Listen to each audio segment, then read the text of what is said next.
Praise the lord. ఈరోజు దేవుని వాగ్దానము, యెహోవా తన మార్గములన్నింటిలో నీతిగలవాడు, తన క్రియలన్నింటిలో కృపచూపువాడు. కీర్తనల గ్రంథము 145వ అధ్యాయము 17వ వచనము. సహోదరి సహోదరులారా, ఈ వాక్యం దేవుని యొక్క పరిపూర్ణమైన వ్యక్తిత్వాన్ని మనకు పరిచయం చేస్తోంది. మన దేవుడు కేవలం శక్తిమంతుడు మాత్రమే కాదు, ఆయన అత్యంత నీతిమంతుడు మరియు అపారమైన కృప కలిగిన వాడు. లోకంలో నీతి ఉన్న చోట కఠినత్వం ఉండవచ్చు, కృప ఉన్న చోట అన్యాయం జరగవచ్చు. కానీ దేవునిలో ఈ రెండు లక్షణాలు అద్భుతంగా కలిసి ఉంటాయి. ఆయన చేసే ప్రతి పని వెనుక ఒక నీతి, ఒక ప్రేమ దాగి ఉంటుంది.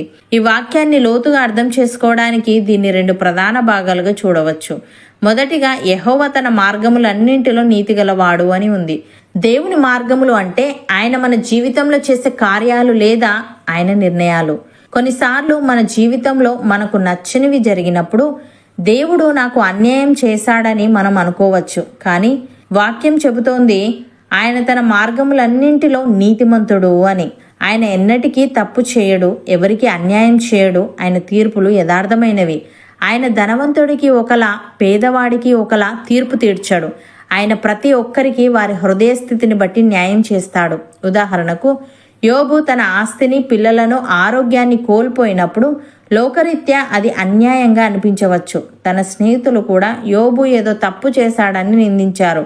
కానీ దేవుని మార్గం వేరు.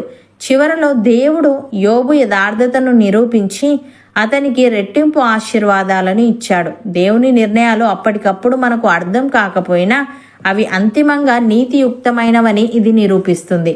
అలాగే దావీదు ఒక రాజు, గొప్ప భక్తుడు. కానీ ఆయన తప్పు చేసినప్పుడు దేవుడు ఈయన నా భక్తుడు కదా అని వదిలేయలేదు. నాతాను ప్రవక్తను పంపి దావీదు పాపాన్ని గద్దించాడు.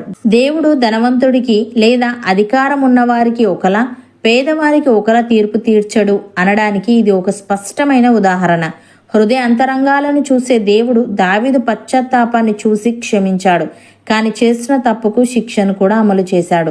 ప్రియులారా, దేవుని మార్గాలను మన పరిమిత జ్ఞానంతో అర్థం చేసుకోవడం ఒక్కోసారి కష్టం కావచ్చు. మనకు కష్టాలు వచ్చినప్పుడు లేదా మన ప్రార్థనలకు వెంటనే జవాబు రానప్పుడు ఆయన అన్యాయం చేస్తున్నాడని అనిపించవచ్చు. కానీ బైబిల్ వాక్యం స్పష్టం చేస్తున్నట్లుగా ఆయన మార్గములన్నీ నీతియుక్తమైనవి. కాబట్టి మన జీవితంలో ఏ పరిస్థితి ఎదురైనా దేవుడు అన్యాయస్తుడు కాదు అనే నమ్మకంతో ఆయన వైపు చూడాలి. ఆయన తీర్పులు యథార్థమైనవని మరియు అవి ఎల్లప్పుడూ మన మేలు కోసమే ఉంటాయని నమ్మాలి. రెండవదిగా, ఆయన తన క్రియలన్నింటిలో కృపచూపువాడు అని ఉంది. ఇది మనకు దొరికే అతిపెద్ద ఆదరణ. దేవుడు కేవలం నీతిమంతుడు మాత్రమే అయితే మన పాపాలను బట్టి మనం ఎప్పుడో నశించిపోయేవాళ్ళం. కానీ ఆయన తన క్రియలన్నింటిలో కృప చూపేవాడు. కృప అంటే మనం శిక్షకు అర్హులమైనప్పటికీ ఆయన మనల్ని ప్రేమించి క్షమించడం. ఆయన చేసే ప్రతి చిన్న పనిలోనూ మన పట్ల ఆయనకు ఉన్న దయ కనిపిస్తుంది. మనం శ్వాస పీల్చుకోవడం నుండి మనకు ఆహారం దొరకడం వరకు ప్రతిదీ ఆయన కృపే. ఆయన మన బలహీనతలను ఎరిగినవాడు కాబట్టి మన మీద కోపం పెంచుకోకుండా కనికరం చూపుతాడు. ఉదాహరణకు, వ్యభిచారంలో పట్టబడిన స్త్రీ ధర్మశాస్త్రం ప్రకారం రాళ్లతో కొట్టి చంపబడాలి. కానీ యేసు ప్రభువు ఆమెను శిక్షించకుండా, నేనును నీకు శిక్ష విధింపను, నీవు వెళ్ళి ఇక పాపము చేయకు అని చెప్పాడు. ఇక్కడ దేవుని కృప స్పష్టంగా కనిపిస్తుంది. ఆమె అర్హతను బట్టి కాక తన దయను బట్టి ఆమెకు జీవనాన్ని ప్రసాదించాడు. అలాగే తప్పిపోయిన కుమారుడు తండ్రి ఆస్తిని పాడు చేసి తిరిగి వచ్చినప్పుడు తండ్రి అతన్ని గద్దించలేదు, కొట్టలేదు. దూరంగా ఉన్నప్పుడే పరిగెత్తుకెళ్లి కౌగిలించుకొని ముద్దు పెట్టుకొని గొప్ప విందు చేశాడు. ఆ కుమారుడు క్షమాపణకు కూడా తనను తాను అనర్హుడిగా భావించాడు. కానీ తండ్రి తన కృప ద్వారా అతనికి తిరిగి కుమారుని హోదాను ఇచ్చాడు. ప్రియులారా, దేవుడు కేవలం నీతిమంతుడు మాత్రమే అయితే మనం శిక్షకు భయపడాలి. కేవలం కృపామయుడు మాత్రమే అయితే మనం పాపాన్ని నిర్లక్ష్యం చేసే ప్రమాదం ఉంది. కానీ ఆయన నీతిమంతుడు మరియు కృపామయుడు. దేవుని నీతి మనకు యథార్థతను నేర్పిస్తే ఆయన కృప మనకు నిరీక్షణను ఇస్తుంది. వ్యభిచారంలో పట్టబడిన స్త్రీ పట్ల ఆయన నీతి ఆమె పాపాన్ని ఖండించింది. కానీ ఆయన కృప ఆమెకు రెండవ అవకాశాన్ని ఇచ్చింది. అలాగే మన జీవితంలో ఎదురయ్యే ప్రతి క్రియ వెనుక కూడా ఆయన కృప దాగి ఉంటుంది. మనం శ్వాస పీల్చుకుంటున్నామంటే అది మన అర్హత కాదు, ఆయన ఉచిత కృప మాత్రమే. మన బలహీనతలను ఎరిగిన తండ్రిగా ఆయన మనల్ని ఎప్పుడూ విడిచిపెట్టడు. మనం తప్పిపోయిన కుమారుడిలా వెనక్కి తిరిగితే మనల్ని కౌగిలించుకోవడానికి ఆయన కృప సిద్ధంగా ఉంటుంది. కాబట్టి మన జీవిత ప్రయాణంలో దేవుని మార్గాలను చూసి మనం భయపడాల్సిన పని లేదు.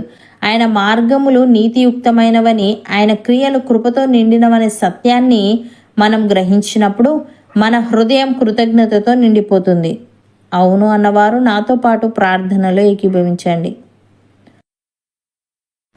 పరిశుద్ధుడా, ప్రేమగల తండ్రి, నీ మార్గములన్నింటిలో నీవు నీతిగలవాడవని, నీ క్రియలన్నింటిలో కృపచూపు వాడవని, లోకంలో నీతి ఉన్న చోట కఠినత్వం, కృప ఉన్న చోట అన్యాయం జరగవచ్చు, కానీ నీలో ఈ రెండు లక్షణాలు అద్భుతంగా కలిసి ఉంటాయని, నీవు చేసే ప్రతి పని వెనుక ఒక నీతి, ఒక ప్రేమ దాగి ఉంటుందని సెలవిచ్చావు. తండ్రి, నీకు స్తుతులు.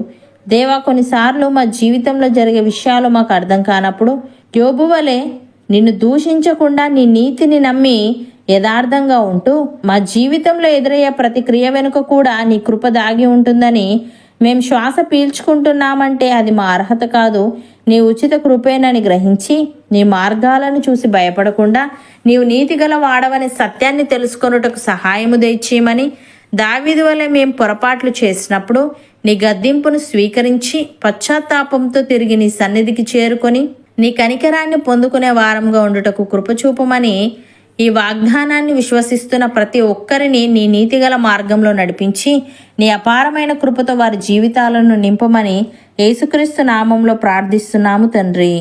ఆమెన్.